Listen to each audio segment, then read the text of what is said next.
DK Shivakumar ಅವರು ಕರ್ನಾಟಕದ ಹೊಸ ಮುಖ್ಯಮಂತ್ರಿ. ಹೊಸ ಕ್ಯಾಬಿನೆಟ್ ನಲ್ಲಿ ಯಾರಿಗೆ ಚಾನ್ಸ್ ಸಿಗುತ್ತೆ, ಯಾರಿಗೆ ಕೋಕ್ ನೀಡಲಾಗುತ್ತೆ, ಸಿದ್ದರಾಮಯ್ಯ ಟೀಮ್ ನಲ್ಲಿ ಯಾರ್ಯಾರಿಗೆ ಮಂತ್ರಿ ಸ್ಥಾನ ಇರುತ್ತೆ?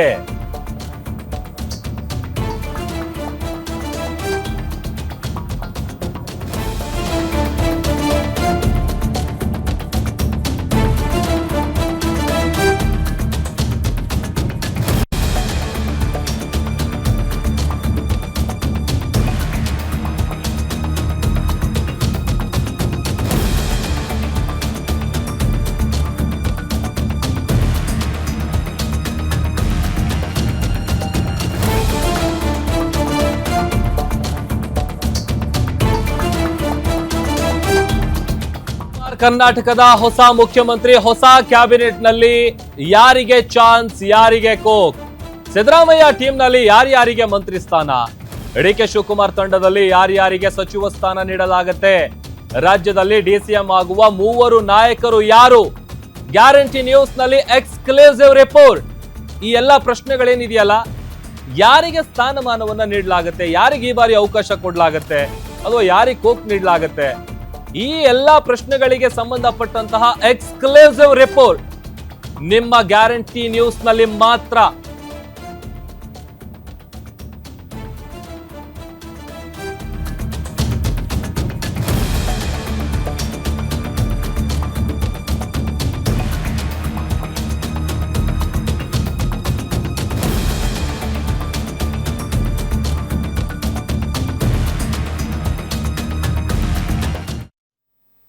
ಹಾಗಾದ್ರೆ ಡಿಸಿಎಂ ಯಾರಾಗಬಹುದು, ಯಾರ್ಯಾರಿಗೆ ಸ್ಥಾನಮಾನವನ್ನ ನೀಡಲಾಗುತ್ತೆ ಅನ್ನುವಂತ ವಿಚಾರಕ್ಕೆ ಸಂಬಂಧಪಟ್ಟಂತೆ ಗಮನಿಸ್ತಾ ಹೋಗೋದಾದ್ರೆ, ಈಗ ಮೊದಲಿಗೆ ದಲಿತ ಸಮುದಾಯದ ವಿಚಾರಕ್ಕೆ ಬರೋದಾದ್ರೆ, ಅದರಲ್ಲಿ ಮೊದಲು ಮುಂಚೂಣಿಯಲ್ಲಿರುವಂತಹ ಹೆಸರು ಜಿ ಪರಮೇಶ್ವರ್ ಅವರು.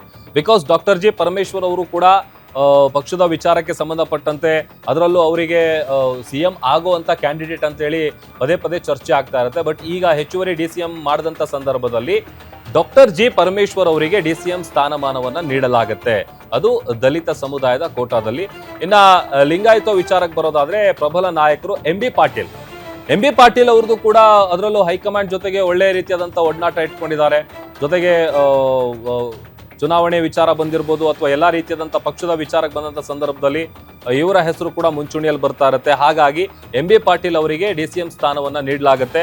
ಅದರ ಜೊತೆಗೆ ಯತೀಂದ್ರ ಸಿದ್ದರಾಮಯ್ಯ, ಬಿಕಾಸ್ ಸಿದ್ದರಾಮಯ್ಯ ಅವರನ್ನ ಸಿಎಂ ಸ್ಥಾನದಿಂದ ಕೆಳಗಿಳಿಸ್ತಾ ಇರುವಂತ ಸಂದರ್ಭದಲ್ಲೇನೆ ಈ ತರದ ಒಂದು ಆಫರ್ ಅನ್ನ ಹೈಕಮಾಂಡ್ ಲೆವೆಲ್ ಅಲ್ಲಿ ನೀಡಲಾಗಿತ್ತು. ಅದೇ ಪ್ರಕಾರವಾಗಿ ಯತೀಂದ್ರ ಸಿದ್ದರಾಮಯ್ಯ ಅವರಿಗೂ ಕೂಡ ಡಿಸಿಎಂ ಪಟ್ಟ ಕಟ್ಟಲಾಗತ್ತೆ ಅಂತ ಹೇಳಲಾಗ್ತಾ ಇದೆ. ಅದರ ಜೊತೆಗೆ ಇನ್ನೊಂದು ಹೆಸರು ಯುಟಿ ಖಾದರ್ ಅವ್ರನ್ನು ಕೂಡ ಡಿಸಿಎಂ ಮಾಡಬಹುದು ಅನ್ನುವಂತ ಒಂದು ಆಯಾಮದಲ್ಲಿ ಚರ್ಚೆ ಆಗ್ತಾ ಇದೆ.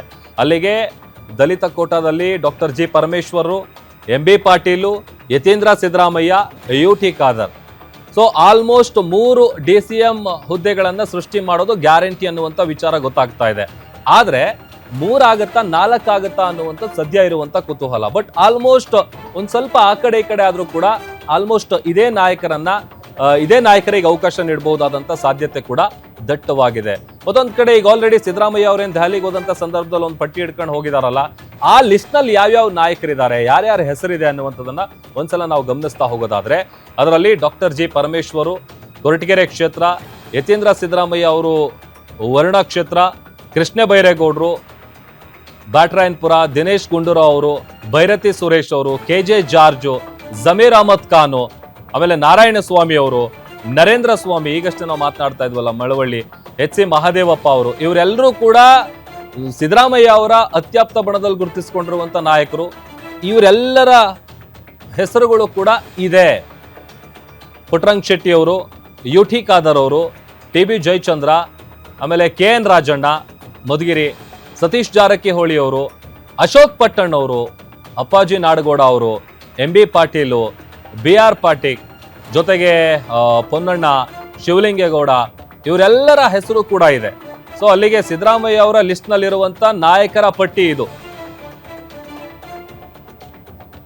ಯಾಕಂತಂದ್ರೆ ಸಹಜವಾಗಿ ತಮ್ಮ ಆಪ್ತ ಬಣದಲ್ಲಿ ಗುರುತಿಸಿಕೊಂಡಿರುವಂತ ನಾಯಕರೆಲ್ಲರನ್ನೂ ಕೂಡ ಅದೇ ಪ್ರಕಾರ ಯಥಾಸ್ಥಿತಿ ಉಳಿಸ್ಕೊಳ್ಬೇಕು ಅನ್ನುವಂತ ನಿಟ್ಟಿನಲ್ಲಿ ಡಾಕ್ಟರ್ ಜಿ ಪರಮೇಶ್ವರ್ ಅವರು ಇದ್ದಾರೆ. ಕೊರಟಗೆರೆ ಕ್ಷೇತ್ರ ವರುಣಾ ಕ್ಷೇತ್ರದ ಯತೀಂದ್ರ ಸಿದ್ದರಾಮಯ್ಯ ಅವರು, ಬ್ಯಾಟರಾಯನಪುರದ ಕೃಷ್ಣ ಬೈರೇಗೌಡ ಅವರು, ಗಾಂಧಿನಗರ ಕ್ಷೇತ್ರದ ದಿನೇಶ್ ಗುಂಡೂರಾವ್ ಅವರು, ಹಾಗೇನೆ ಹೆಬ್ಬಾಳ ಕ್ಷೇತ್ರದ ಭೈರತಿ ಸುರೇಶ್ ಅವರು, ಆಮೇಲೆ KJ ಜಾರ್ಜ್ ಅವರು, ಆಮೇಲೆ ಜಮೀರ್ ಅಹಮದ್ ಖಾನ್ ಅವರು ಚಾಮರಾಜಪೇಟೆ, ಬಂಗಾರಪೇಟೆ ನಾರಾಯಣ ಸ್ವಾಮಿ, ಇನ್ನು ಮಳವಳ್ಳಿ ಕ್ಷೇತ್ರದ ನರೇಂದ್ರ ಸ್ವಾಮಿ ಅವರು, ಆಮೇಲೆ ಟಿ ನರಸೀಪುರದ HC ಮಹಾದೇವಪ್ಪ, ಚಾಮರಾಜನಗರ ಕ್ಷೇತ್ರದ ಪುಟ್ರಂಗ್ ಶೆಟ್ಟಿ ಅವರು, UT ಖಾದರ್, ಆಮೇಲೆ ಶಿರಾ ಕ್ಷೇತ್ರದ TB ಜಯಚಂದ್ರ ಅವರು, ಆಮೇಲೆ ಮಧುಗಿರಿ ಭಾಗದ KN ರಾಜಣ್ಣ, ಸತೀಶ್ ಜಾರಕಿಹೊಳಿ, ಅಶೋಕ್ ಪಟ್ಟಣ್ ಅವರು, ಅಪ್ಪಾಜಿ ನಾಡಗೌಡ, MB ಪಾಟೀಲು, BR ಪಾಟೀಲ್, ಜೊತೆಗೆ ಪೊನ್ನಣ್ಣ ಅವರು, ಶಿವಲಿಂಗೇಗೌಡ, ಬಸವರಾಜ್ ರಾಯರೆಡ್ಡಿ, ಈ ಎಲ್ಲ ನಾಯಕರ ಹೆಸರು ಕೂಡ ಆ ಲಿಸ್ಟ್ ನಲ್ಲಿದೆ. ಒಂದ್ ಸ್ವಲ್ಪ ಆಚೀಚೆ ಆಗ್ಬೋದು, ಬಟ್ ಫೈನಲ್ ಆಗುವಂಥದ್ದು ಲಿಸ್ಟ್ ಏನಿದೆಯಲ್ಲ ಅದ್ರ ಎಲ್ಲ ಆ ಹೆಸರು, ಈ ಎಲ್ಲ ಲೀಡರ್ಸ್ಗಳ ಹೆಸರು ಕೂಡ ಇದೆ. ಅದೇ ವಿಚಾರವಾಗೇನೆ ಈಗ DCM ಮಾಡಿದ್ರೆ ಯಾರಿಗೆ ಸ್ಥಾನಮಾನ ನೀಡ್ತಾರೆ, ಆಮೇಲೆ ಸಿದ್ದರಾಮಯ್ಯ ಅವರು ತಗೊಂಡು ಹೋಗಿರುವಂಥ ಲಿಸ್ಟ್ನಲ್ಲಿ ಯಾವ್ಯಾವ ಲೀಡರ್ಸ್ಗಳಿದ್ದಾರೆ. At the same time DK Shivakumar ಅವರ ಲಿಸ್ಟ್ ಬಗ್ಗೆ ನೋಡ್ತಾ ಹೋಗಿದ್ರೆ ಅಲ್ಲೂ ಕೂಡ ಒಂದಷ್ಟು ನಾಯಕರ ಪಟ್ಟಿಯನ್ನ ಇಟ್ಕೊಂಡಿದ್ದಾರೆ DK ಶಿವಕುಮಾರ್ ಅವರು. ಸೊ ಇದು ಸಿದ್ದರಾಮಯ್ಯ ಅವರ ಲಿಸ್ಟ್ನಲ್ಲಿರುವಂತಹ ಘಟಾನುಘಟಿ ನಾಯಕರ ಡೀಟೇಲ್ಸ್ ನಾವು ನೋಡ್ತಾ ಇದ್ದೀವಿ.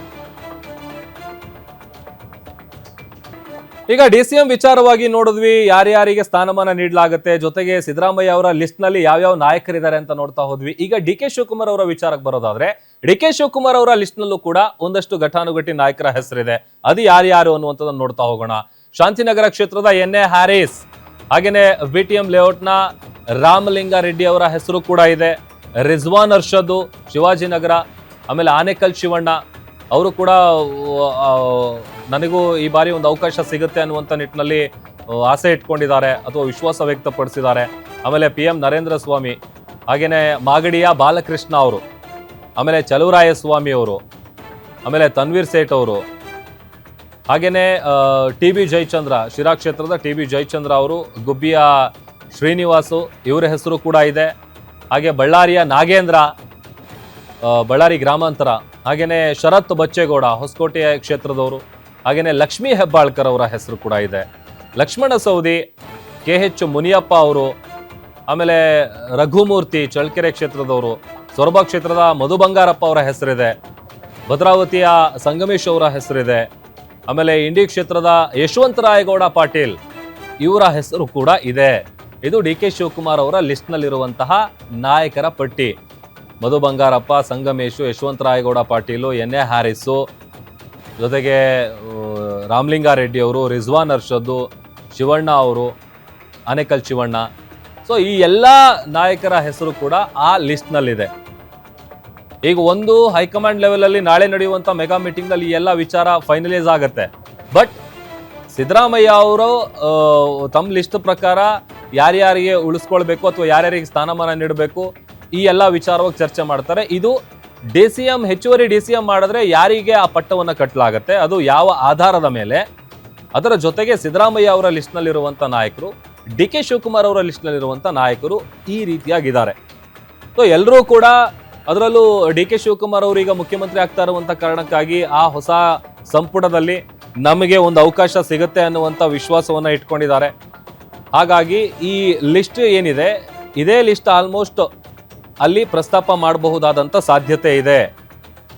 ಮತ್ತೊಮ್ಮೆ ಗಮನಿಸ್ತಾ ಇದ್ದೀವಿ DK ಶಿವಕುಮಾರ್ ಅವರ ಲಿಸ್ಟ್ನಲ್ಲಿರುವಂಥ ಲೀಡರ್ಸ್ಗಳು, ನಾಯಕರ ಹೆಸರು: ಶಾಂತಿನಗರ ಕ್ಷೇತ್ರದ NA ಹ್ಯಾರಿಸು, BTM ಲೇಔಟ್ನ ರಾಮಲಿಂಗಾರೆಡ್ಡಿ, ಶಿವಾಜಿನಗರದ ರಿಜ್ವಾನ್ ಅರ್ಷದ್ ಅವರು, ಆನೇಕಲ್ ಕ್ಷೇತ್ರದ ಶಿವಣ್ಣ, ಹಾಗೆ ಮಳವಳ್ಳಿ ಕ್ಷೇತ್ರದ PM ನರೇಂದ್ರ ಸ್ವಾಮಿ ಅವರು, ಮಾಗಡಿಯ ಬಾಲಕೃಷ್ಣ, ನಾಗಮಂಗಲ ಕ್ಷೇತ್ರದ ಚಲುವರಾಯಸ್ವಾಮಿ ಅವರು, ಹಾಗೆ ತನ್ವೀರ್ ಸೇಠ್ ಅವರು, ಇವರೆಲ್ಲರೂ ಕೂಡ ಈ ಒಂದು ಲಿಸ್ಟ್ನಲ್ಲಿದ್ದಾರೆ.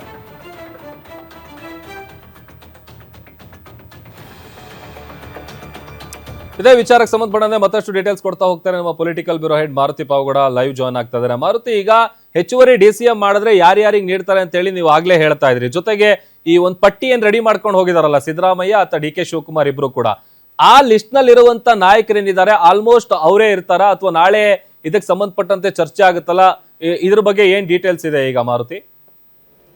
ಪ್ರಭು, ಮುಖ್ಯಮಂತ್ರಿ ಸಿದ್ದರಾಮಯ್ಯ ಮತ್ತು ಡಿ ಕೆ ಶಿವಕುಮಾರ್ ಇಬ್ಬರು ಕೂಡ ದೆಹಲಿಗೆ ಹೋಗಿದ್ದಾರೆ. ದೆಹಲಿಯ ರಾಹುಲ್ ಗಾಂಧಿ ಅವರನ್ನು ಭೇಟಿ ಮಾಡ್ತಾ ಇದ್ದಾರೆ. ಡಿ ಕೆ ಶಿವಕುಮಾರ್ ಅವರ ನೇತೃತ್ವದ ಹೊಸ ಸರ್ಕಾರದಲ್ಲಿ ಯಾರೆಲ್ಲ ಮಂತ್ರಿಗಳಾಗಿ ಪ್ರಮಾಣ ವಚನವನ್ನು ಸ್ವೀಕಾರ ಮಾಡಬೇಕು, ಡಿ ಸಿ ಎಂ ಹುದ್ದೆಗಳು ಎಷ್ಟಿರಬೇಕು ಅನ್ನುವಂಥದ್ದನ್ನು ಚರ್ಚೆ ಮಾಡುವಂಥದ್ದು ಸಹಜ. ಹೀಗಾಗಿ ಸಿದ್ದರಾಮಯ್ಯವರು ಹೋಗುವಂಥ ಒಂದು ಸಂದರ್ಭದಲ್ಲಿ ತಮ್ಮ ಜೊತೆನೂ ಕೂಡ ಒಂದು ಪಟ್ಟಿಯನ್ನು ತೆಗೆದುಕೊಂಡು ಹೋಗಿದ್ದಾರೆ. ಅದೇ ರೀತಿ ಡಿ ಕೆ ಶಿವಕುಮಾರ್ ಅವರು ಈಗಷ್ಟೇ ದೆಹಲಿಗೆ ಪ್ರಯಾಣವನ್ನು ಬೆಳೆಸಿದ್ದಾರೆ. ಅವರು ಕೂಡ ಪ್ರತ್ಯೇಕವಾದಂಥ ಒಂದು ಪಟ್ಟಿಯನ್ನು ತೆಗೆದುಕೊಂಡು ಹೋಗಿದ್ದಾರೆ. ಎರಡು ಪಟ್ಟಿ ಭಾಳಷ್ಟು ದೊಡ್ಡದಾಗಿದ್ದಾವೆ. ಸುಮಾರು 32 ಜನ ಶಾಸಕರನ್ನು ಸಚಿವರನ್ನಾಗಿ ತೆಗೆದುಕೊಳ್ಬೋದು. ಆದರೆ ಇಬ್ಬರು ಅದಕ್ಕೂ ಹೆಚ್ಚು ಹೆಸರುಗಳನ್ನು ತೆಗೆದುಕೊಂಡು ಹೋಗಿದ್ದಾರೆ. ಕೆಲ ಹೆಸರುಗಳು ಸಿದ್ದರಾಮಯ್ಯ ಅವರ ಪಟ್ಟಿಯಲ್ಲೂ ಕೂಡ ಇದ್ದಾವೆ. ಅದೇ ಹೆಸರುಗಳು ಡಿ ಕೆ ಶಿವಕುಮಾರ್ ಅವರ ಪಟ್ಟಿಯಲ್ಲೂ ಕೂಡ ಇದ್ದಾವೆ. ಕೆಲ ಹೆಸರುಗಳಿಗೆ ಸಿದ್ದರಾಮಯ್ಯ ಅವರು ಬೇರೆ ಹೆಸರುಗಳನ್ನು ತೆಗೆದುಕೊಂಡು ಹೋಗಿದ್ದಾರೆ. ಮತ್ತೊಂದು ಕಡೆ ಡಿ ಕೆ ಶಿವಕುಮಾರ್ ಅವರು ಕೂಡ ಹೆಸರುಗಳನ್ನು ತೆಗೆದುಕೊಂಡಿದ್ದಾರೆ. ಎರಡು ಪಟ್ಟಿಗಳಲ್ಲೂ ಕೂಡ ಇರೋದೇನು ಅಂತ ಹೇಳಿದ್ರೆ, ಒಂದು ಜಾತಿವಾರು ಮತ್ತು ಜಿಲ್ಲಾವಾರು ಪ್ರಾತಿನಿಧ್ಯ ಕೊಡಲೇಬೇಕು ಅಂತ ಆ ರೀತಿಯಲ್ಲಿ ಪಟ್ಟಿಯನ್ನು ತೆಗೆದುಕೊಂಡು ಹೋಗಿರುವಂಥದ್ದು. ಚಿಕ್ಕಬಳ್ಳಾಪುರದಿಂದ ನಾವು ನೋಡಿದ್ದೆ. ಆದರೆ ಸುಧಾಕರ್ ಅವರನ್ನು ಮುಂದುವರಿಸಬೇಕು ಅನ್ನುವಂಥ ಒಂದು ರೀತಿಯಲ್ಲಿ ಡಿ ಕೆ ಶಿವಕುಮಾರ್ ಅವರು ಅವರ ಪಟ್ಟಿಯನ್ನು ತೆಗೆದುಕೊಂಡು ಹೋಗಿದ್ದಾರೆ. ಕೋಲಾರದಲ್ಲಿ ಮುನಿಯಪ್ಪ ಅವರ ಮಗಳನ್ನು ಸೇರಿಸ್ಕೊಳ್ಬೇಕು ಅನ್ನುವಂಥ ಒಂದು ರೀತಿಯಲ್ಲಿ ಚರ್ಚೆನೂ ಕೂಡ ಆಗ್ತಾಯಿತ್ತು. ಅವರ ಹೆಸರು ಕೂಡ ಇದೆ. ಅದ್ರ ಜೊತೆಗೆ ಬಂಗಾರಪೇಟೆ ನಾರಾಯಣಸ್ವಾಮಿ ಅವರ ಹೆಸರನ್ನು ಸಿದ್ದರಾಮಯ್ಯ ಅವರ ಪಟ್ಟಿಯಲ್ಲಿದೆ ಅನ್ನುವಂಥ ಒಂದು ಮಾಹಿತಿ. ಬೆಂಗಳೂರು ಗ್ರಾಮಾಂತರದಲ್ಲಿ ಹೊಸಕೋಟೆ ಶಾಸಕ ಶರತ್ ಬಚ್ಚೇಗೌಡರ ಹೆಸರನ್ನು ಡಿ ಕೆ ಶಿವಕುಮಾರ್ ಅವರ ಪಟ್ಟಿಯಲ್ಲಿದೆ. ಸಿದ್ದರಾಮಯ್ಯ ಅವರ ಪಟ್ಟಿಯಲ್ಲಿ ಶರತ್ ಬಚ್ಚೇಗೌಡರ ಹೆಸರಿಲ್ಲ. ಅದೇ ರೀತಿ ಇನ್ನು ಬೆಂಗಳೂರಿಗೆ ಬಂದರೆ ಎನ್ ಎ ಹ್ಯಾರಿಸ್ ಅವರ ಹೆಸರು ಡಿ ಕೆ ಶಿವಕುಮಾರ್ ಅವರ ಪಟ್ಟಿಯಲ್ಲಿದೆ. ಸಿದ್ದರಾಮಯ್ಯ ಅವರ ಪಟ್ಟಿಯಲ್ಲಿ ಅದೇ ಜಮೀರ್ ಅಹಮದ್ ಖಾನ್ ಅವರಿದ್ದಾರೆ, ಜಾರ್ಜ್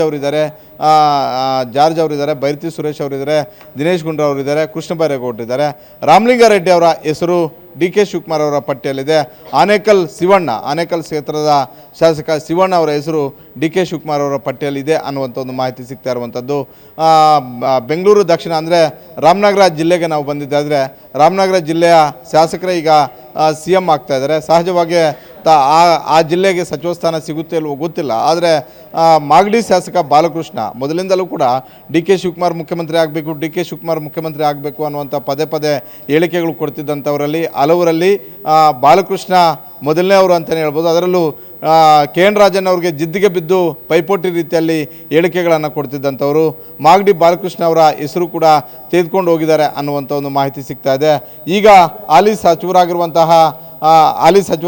ಚಲುವರಾಯಸ್ವಾಮಿ ಅವರ ಹೆಸರು ಡಿ ಕೆ ಶಿವಕುಮಾರ್ ಅವರ ಪಟ್ಟಿಯಲ್ಲಿದೆ ಅನ್ನುವಂಥ ಒಂದು ಮಾಹಿತಿ ಸಿಗ್ತಾ ಇದೆ. ಸಹಜ, ಯಾಕಂತೇಳಿದ್ರೆ ಈಗ ಒಕ್ಕಲಿಗ ಸಮುದಾಯದಲ್ಲಿ ಕಾಂಗ್ರೆಸ್ಸಲ್ಲಿ ಡಿ ಕೆ ಶಿವಕುಮಾರ್ ಹಾಗೂ ಚಲುವರಾಯಸ್ವಾಮಿ ಅವರನ್ನು ಬಿಟ್ಟರೆ ಇನ್ನೆಲ್ಲರೂ ಕೂಡ ಒಂದು ರೀತಿ ಜೂನಿಯರ್ ಪಟ್ಟಿಯಲ್ಲಿ ಬರ್ತಾರೆ. ಹೀಗಾಗಿ ಚಲುವರಾಯಸ್ವಾಮಿ ಅವರನ್ನು ಬಿಡೋದು ಬಹುತೇಕ ಡೌಟ್. ಡಿ ಕೆ ಶಿವಕುಮಾರ್ ಅವರ ಪಟ್ಟಿಯಲ್ಲಿರೋದ್ರಿಂದ ಅವರನ್ನು ಮುಂದುವರಿಸ್ಬೋದು. ಆದರೆ ಮಂಡ್ಯದಲ್ಲಿ ಮಳವಳ್ಳಿ ನರೇಂದ್ರ ಸ್ವಾಮಿ ಅವರ ಹೆಸರನ್ನು ಸಿದ್ದರಾಮಯ್ಯ ಅವರ ಪಟ್ಟಿಯಲ್ಲಿ ಇದೆ ಅಂತ ಮಳವಳ್ಳಿ ನರೇಂದ್ರ ಸ್ವಾಮಿ ಅವರು ಸಿದ್ದರಾಮಯ್ಯ ಅವ್ರಿಗೂ ಆಪ್ತರು, ಆತ ಡಿ ಕೆ ಶಿವಕುಮಾರ್ ಅವ್ರಿಗೂ ಕೂಡ ಆಪ್ತರು. ಆದರೆ ಒಂದೊಂದು ಜಿಲ್ಲೆಗೆ ಎರಡೆರಡು ಸಚಿವ ಸ್ಥಾನಗಳನ್ನು ಕೊಡೋದಕ್ಕೆ ಆಗಲ್ಲ. ಕೆಲವು ಮೈಸೂರು ಮತ್ತು ಬೆಳಗಾವಿಗೆ ಬಿಟ್ಟರೆ ಬೇರೆ ಜಿಲ್ಲೆಗಳಿಗೆ ಎರಡೆರಡು ಸಚಿವ ಸ್ಥಾನಗಳನ್ನು ಕೊಡೋದಕ್ಕೆ ಆಗಲ್ಲ. ಹಾಗಾಗಿ ಮಂಡ್ಯದಲ್ಲಿ ಬಹುತೇಕ ಚಲುವರಾಯಸ್ವಾಮಿ ಅವರನ್ನು ಮುಂದುವರಿಸಿದ್ರೆ ನರೇಂದ್ರ ಸ್ವಾಮಿ ಅವರಿಗೆ ಡೌಟು. ಆದರೆ ಸಿದ್ದರಾಮಯ್ಯ ಅವರ ಪಟ್ಟಿಯಲ್ಲಿ ನರೇಂದ್ರ ಸ್ವಾಮಿ ಅವರ ಹೆಸರಿದೆ. ನರೇಂದ್ರ ಸ್ವಾಮಿ ಅವರು ಈ ಹಿಂದೆ ಸಚಿವರಾಗಿ ಕೆಲಸ ಮಾಡಿದಂಥವರು, ಈಗ ಪೊಲ್ಯೂಷನ್ ಬೋರ್ಡ್ ಅಧ್ಯಕ್ಷರಾಗಿ ಕೆಲಸ ಮಾಡ್ತಾ ಇದ್ದಾರೆ. ಹೀಗಾಗಿ ಸಿದ್ದರಾಮಯ್ಯ ಅವರು ಮಳವಳ್ಳಿ ನರೇಂದ್ರ ಸ್ವಾಮಿ ಅವರ ಹೆಸರನ್ನು ತೆಗೆದುಕೊಂಡು ಹೋಗಿದ್ದಾರೆ ಅನ್ನುವಂಥ ಒಂದು ಮಾಹಿತಿ ಸಿಗ್ತಾ ಇದೆ. ಇನ್ನು ಮೈಸೂರಿಗೆ ಹೋಗಿದ್ರೆ ಮಹದೇವಪ್ಪ ಅವರ ಹೆಸರು ಸಿದ್ದರಾಮಯ್ಯ ಅವರ ಪಟ್ಟಿಯಲ್ಲಿದೆ. ತನ್ವೀರ್ ಸೇಠ್ ಅವರ ಹೆಸರು ಡಿ ಕೆ ಶಿವಕುಮಾರ್ ಅವರ ಪಟ್ಟಿಯಲ್ಲಿದೆ. ಅದೇ ರೀತಿ ಚಾಮರಾಜನಗರಕ್ಕೆ ಹೋದರೆ ಚಾಮರಾಜನಗರದಲ್ಲಿ ಪುಟ್ಟರಂಗ ಶೆಟ್ಟಿ ಹಿಂದೆ ಸಚಿವರಾಗಿ ಕೆಲಸ ಮಾಡಿದಂಥವರು ಸಿದ್ದರಾಮಯ್ಯ ಅವರ ಆಪ್ತರು, ಸಿದ್ದರಾಮಯ್ಯ ಅವರ ಪಟ್ಟಿಯಲ್ಲಿದೆ. ಯು ಟಿ ಖಾದರ್ ಅವರ ಹೆಸರು ಬಹುತೇಕ ಎರಡೂ ಕಡೆ ಇದ್ದಂತೆ ನನಗೆ ಸಿಕ್ಕಿರುವಂಥ ಒಂದು ಮಾಹಿತಿ. ಡಿ ಕೆ ಶಿವಕುಮಾರ್ ಅವ್ರಿಗೂ ಆಪ್ತರು, ಅದೇ ರೀತಿ ಸಿದ್ದರಾಮಯ್ಯ ಅವ್ರಿಗೂ ಕೂಡ ಆಪ್ತರು. ಎರಡೂ ಪಟ್ಟಿಯಲ್ಲೂ ಕೂಡ ಯು ಟಿ ಖಾದರ್ ಅವರ ಹೆಸರಿದೆ. ಮಧು ಬಂಗಾರಪ್ಪ ಅವರನ್ನು ಮುಂದುವರಿಸಬೇಕು ಅನ್ನುವಂಥ ಒಂದು ನಿರ್ಧಾರಕ್ಕೆ ಡಿ ಕೆ ಶಿವಕುಮಾರ್ ಅವರು ಬಂದಂತೆ ಕಾಣಿಸ್ತಾ ಇದೆ. ಹೀಗಾಗಿ ಡಿ ಕೆ ಶಿವಕುಮಾರ್ ಅವರ ಪಟ್ಟಿಯಲ್ಲಿ ಮಧು ಬಂಗಾರಪ್ಪ ಅವರ ಹೆಸರಿದೆ. ಯಾವ ಕಾರಣಕ್ಕೆ ಅಂತ ಹೇಳಿದ್ರೆ, ಡಿ ಕೆ ಶಿವಕುಮಾರ್ ಅವರನ್ನು ಮೊದಲನೇ ಬಾರಿಗೆ ಸಚಿವರನ್ನಾಗಿ ಮಾಡಿದ್ದೆ ಬಂಗಾರಪ್ಪ ಅವರು. ಹೀಗಾಗಿ ಬಂಗಾರಪ್ಪನವರ ಬಗ್ಗೆ, ಬಂಗಾರಪ್ಪ ಅವರ ಕುಟುಂಬದ ಬಗ್ಗೆ ಭಾಳಷ್ಟು ಪ್ರೀತಿ ಮತ್ತು ವಿಶ್ವಾಸ ಡಿ ಕೆ ಶಿವಕುಮಾರ್ ಅವ್ರಿಗಿದೆ. ಹೀಗಾಗಿ ಮಧು ಬಂಗಾರಪ್ಪರನ್ನ ಮುಂದುವರಿಸಬೇಕು ಅನ್ನುವಂಥ ಒಂದು ಲೆಕ್ಕಾಚಾರದಲ್ಲಿ ಡಿ ಕೆ ಶಿವಕುಮಾರ್ ಅವರಿದ್ದಾರೆ. ಹೀಗಾಗಿ ಅವರನ್ನು ತಮ್ಮ ಪಟ್ಟಿಯಲ್ಲಿ ತೆಗೆದುಕೊಂಡು ಹೋಗಿದ್ದಾರೆ. ಮಧು ಬಂಗಾರಪ್ಪ ಅವರ ಹೆಸರಿಗೆ ಬಹುದೊಡ್ಡ ಆಕ್ಷೇಪ ಮತ್ತು ಅಸಮಾಧಾನವನ್ನು ಸಿದ್ದರಾಮಯ್ಯ ಅವರು ಇಡೋದಿಲ್ಲ. ಯಾಕಂತ ಹೇಳಿದ್ರೆ ಮೊದಲಿಂದಲೂ ಕೂಡ ಮಧು ಬಂಗಾರಪ್ಪ ಮತ್ತು ಸಿದ್ದರಾಮಯ್ಯ ಅವರ ಬಗ್ಗೆ ಭಾಳಷ್ಟು ಒಳ್ಳೆಯ ಅಭಿಪ್ರಾಯ ಇದೆ. ಒಂದು ವೇಳೆ ಕಾಂಗ್ರೆಸ್ ಹೈಕಮಾಂಡ್ ಏನಾದರೂ ಹೆಚ್ಚು ಕಡಿಮೆ ಮಾಡಿ ಬಿ ಕೆ ಹರಿಪ್ರಸಾದ್ ಅವರನ್ನ ಹೆಸರನ್ನು ಪ್ರಸ್ತಾಪ ಮಾಡಿದ್ದಾದರೆ ಒಂದಷ್ಟು ಸಮಸ್ಯೆಗಳು ಎದುರಾಗ್ಬೋದು. ನನಗಿರುವಂಥ ಮಾಹಿತಿಯ ಪ್ರಕಾರ ರಾಜ್ಯಸಭಾ ಚುನಾವಣೆ ಬರ್ತಿರೋದ್ರಿಂದ ದೆಹಲಿಯ ಪಾಲಿಟಿಕ್ಸ್ಗೆ ಬಿ ಕೆ ಹರಿಪ್ರಸಾದ್ ಅವರನ್ನು ತೆಗೆದುಕೊಳ್ಬೋದು. ಹೀಗಾಗಿ ಮಧು ಬಂಗಾರಪ್ಪ ಅವರ ಹೆಸರಿಗೇನು ಯಾವುದೇ ಸಮಸ್ಯೆ ಆಗೋದಿಲ್ಲ. ಅದೇ ರೀತಿ ಬೆಳಗಾವಿಯನ್ನು ನಾವು ನೋಡಿಕೊಂಡ್ರೆ ಲಕ್ಷ್ಮೀ ಹೆಬ್ಬಾಳ್ಕರ್ ಅವರ ಹೆಸರು ಡಿ ಕೆ ಶಿವಕುಮಾರ್ ಅವರ ಪಟ್ಟಿಯಲ್ಲಿದೆ. ಸತೀಶ್ ಜಾರಕಿಹೊಳಿ ಅವರ ಹೆಸರು ಸಿದ್ದರಾಮಯ್ಯ ಅವರ ಪಟ್ಟಿಯಲ್ಲಿದೆ. ಅಶೋಕ್ ಪಟ್ಟಣ್ ಅವರ ಹೆಸರು ಸಿದ್ದರಾಮಯ್ಯ ಅವರ ಪಟ್ಟಿಯಲ್ಲಿದೆ. ಸತೀಶ್ ಜಾರಕಿಹೊಳಿ ಅವರ ಹೆಸರು ಸಿದ್ದರಾಮಯ್ಯ ಅವರ ಪಟ್ಟಿಯಲ್ಲಿದೆ. ಲಕ್ಷ್ಮೀ ಹೆಬ್ಬಾಳ್ಕರ್ ಮತ್ತು ಸೌದಿ ಅವರ ಹೆಸರು ಡಿ ಕೆ ಶಿವಕುಮಾರ್ ಅವರ ಪಟ್ಟಿಯಲ್ಲಿದೆ. ಇನ್ನು ಮುದ್ದೇಬಿಹಾಳ್ ಶಾಸಕ ನಾಡಗೌಡ ಅವರ ಹೆಸರು ಸಿದ್ದರಾಮಯ್ಯ ಅವರ ಪಟ್ಟಿಯಲ್ಲಿದೆ. ಹೀಗೆ ಪ್ರತಿ ಜಿಲ್ಲೆಯ ಪ್ರತಿ ಜಾತಿವಾರು ಸಮುದಾಯವಾರು ಸ್ಥಾನಮಾನಗಳನ್ನು ಕೊಡಬೇಕು ಅಂತ, ಅದರಲ್ಲಿ 4 ಸಚಿವ ಸ್ಥಾನಗಳನ್ನು ಲಿಂಗಾಯತ ಮತ್ತು ಒಕ್ಕಲಿಗ ಸಮುದಾಯಕ್ಕೆ ಕೊಡ್ಬೋದು. ಇನ್ನು ದಲಿತ ಸಮುದಾಯಕ್ಕೆ 3 ರಿಂದ 4 ಸ್ಥಾನಗಳನ್ನು ಕೊಡಬೇಕು. ಮುಸ್ಲಿಂ ಸಮುದಾಯಕ್ಕೆ 2 ರಿಂದ 3 ಸ್ಥಾನಗಳನ್ನು ಕೊಡಬೇಕು. ಕುರುಬ ಸಮುದಾಯಕ್ಕೆ 2 ಸ್ಥಾನಗಳನ್ನು ಕೊಡಬೇಕು. ಹೀಗಾಗಿ ಜಾತಿವಾರು ಹಾಗೂ ಜಿಲ್ಲಾವಾರು ವಿಭಾಗ ಮಾಡಿ ಸಚಿವ ಸ್ಥಾನಗಳನ್ನು ಕೊಡಬೇಕು ಅನ್ನುವಂಥ ಒಂದು ಲೆಕ್ಕಾಚಾರದಲ್ಲಿರುವಂಥದ್ದು. ಕಾಂಗ್ರೆಸ್ ಸರ್ಕಾರದಲ್ಲಿ ಸಹಜವಾಗಿ ಒಂದು ರೀತಿ ಜಾತಿ ಸಮೀಕರಣ ಹೆಚ್ಚಾಗಿ ಮಾಡ್ತಾರೆ, ಆಯಾ ಸಮುದಾಯಗಳಿಗೆ ಮನ್ನಣೆ ಕೊಡಬೇಕು ಅಂತ. ಈ ಹಿನ್ನೆಲೆಯಲ್ಲಿ ಸಿದ್ದರಾಮಯ್ಯ ಮತ್ತು ಡಿ ಕೆ ಶಿವಕುಮಾರ್ ಹೋಗುವಂಥ ಒಂದು ಸಂದರ್ಭದಲ್ಲಿ ಒಂದಷ್ಟು ಜಾತಿವಾರು ಸಮೀಕರಣದ ರೀತಿಯಲ್ಲೇ ಪಟ್ಟಿಯನ್ನು ತೆಗೆದುಕೊಂಡು ಹೋಗಿದ್ದಾರೆ. ಯಾವ ಪಟ್ಟಿಗೆ ಹೆಚ್ಚು ಸ್ಥಾನಗಳು ಸಿಗ್ತವೆ ಅನ್ನುವಂಥದ್ದನ್ನು ರಾಹುಲ್ ಗಾಂಧಿ ಅವರು ನಿರ್ಧಾರ ಮಾಡ್ತಾರೆ. ಇದರ ಬಗ್ಗೆ ನಾವು ಇನ್ನಷ್ಟೇ ಕಾಯಬೇಕಾಗಿದೆ Prabhu. Okay, thank you Maruti.